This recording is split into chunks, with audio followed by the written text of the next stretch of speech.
इथं हजारो शेतकऱ्यांची पोरं खेड्यापाड्यातली, कारण खेड्यापाड्यातलीच पोरं जास्त इथे येत होते।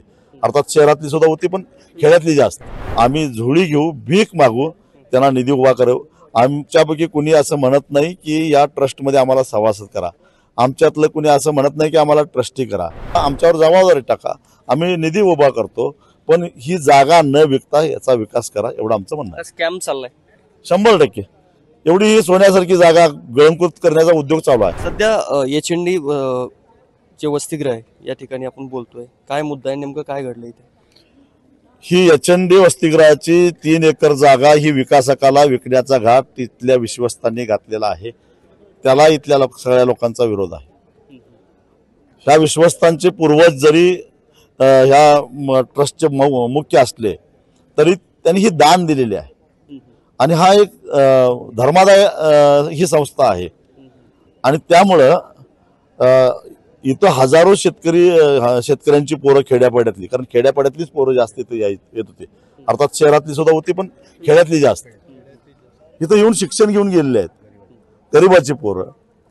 आणि त्यांचा सगळ्यांचा शिक्षणाचा अधिकार काढून घ्यायचा तुम्हाला कोणी अधिकार दिला?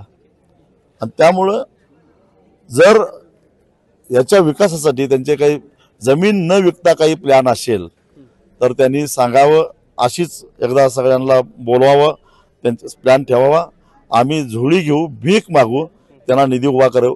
आमच्यापैकी कुणी असं म्हणत नाही की या ट्रस्टमध्ये आम्हाला सभासद करा, आमच्यातलं कुणी असं म्हणत नाही की आम्हाला ट्रस्टी करा, आम्हाला कसलाही संविधानिक अधिकार सुद्धा देऊ नका, परंतु तरी सुद्धा आमच्यावर जबाबदारी टाका, आम्ही निधी उभा करतो, पण ही जागा न विकता याचा विकास करा, एवढं आमचं म्हणणं आहे। स्कॅम चाललाय 100% एवढी ही सोन्यासारखी जागा गळंकृत करण्याचा उद्योग चालू आहे। कोण इन्व्हॉल्व आहे त्याच्यामध्ये? त्याच्यामध्ये आता गोखले ही जी काही कंपनी आहे त्याच्यामध्ये जर मुरलीधर अण्णांचं जर का निवडणुकीचं विवरणपत्र बघितलं तर त्यांचं गोखलेमध्ये शेअर्स दिसतात।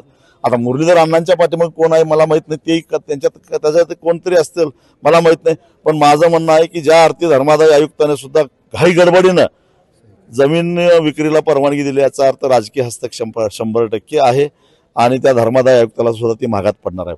तुमची पुढची भूमिका काय असणार या संदर्भात? यातली 1 इंच सुद्धा जागा आम्ही जाऊन देणार नाही। आता तुम्ही काही तक्रार वगैरे करणार आहात?